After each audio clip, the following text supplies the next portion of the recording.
There are some journalists like Matt Taibi at Rolling Stone who are now reporting that the Fed might do another round of quantitative easing. That sounds complicated, right? But it's actually very simple. Just mean the Fed is going to print more money. They already printed $1 trillion during the bailouts. Now they might print more. Do you know what they do with the money they print? You're going to be shocked, so I hope you're sitting down. Turns out they give it to the banks. I didn't see that coming. In the first QE, as the cool kids call it, they did some quantitative easing of the banks by buying up their toxic mortgages. In the new round, they would again let the banks unload more of their troublesome mortgages on the Fed.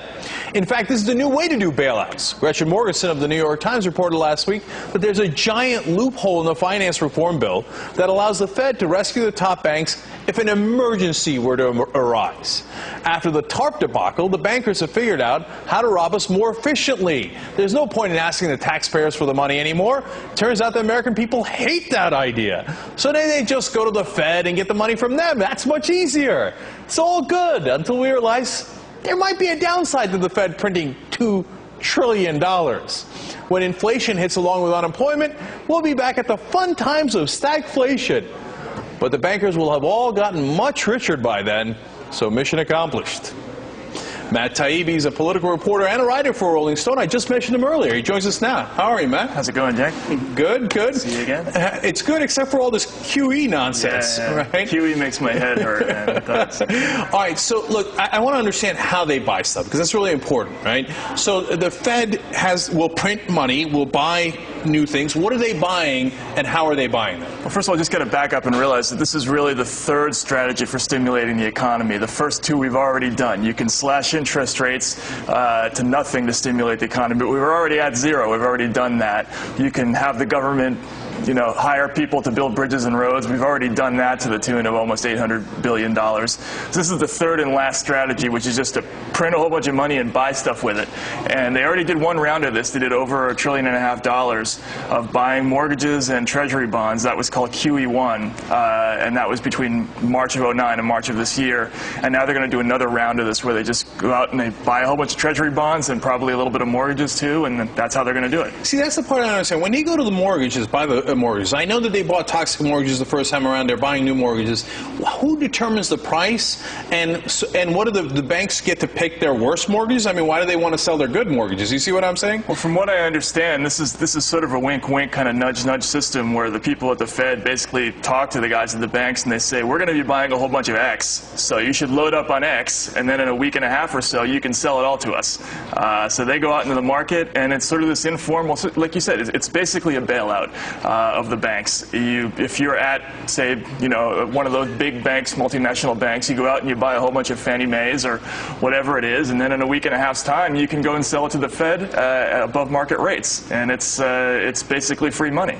Oh, well, that's a good scam. Can I get in on it? No, you can't. That's kind of the key thing. And the other thing is, when you buy this stuff, when you sell this stuff to the Fed, you have to keep the money at the Fed, where you can now collect interest. That money just sits there and it collects a small amount of interest. So again, it's just basically free money for the banks. So, like, let's say it's $100, and then today, right, a mortgage as an example, right. And they know the Fed's going to buy it at 120, so they go out and buy it at 105, whatever it is. Of these mortgages at 100, and then next week they're selling it at 120 or whatever it is. So, but now the mortgage isn't actually worth 120, no. And so when the Fed loses money on it, like right. I assume at some point they sell it, right? Well, so yeah. What happens when the Fed loses money?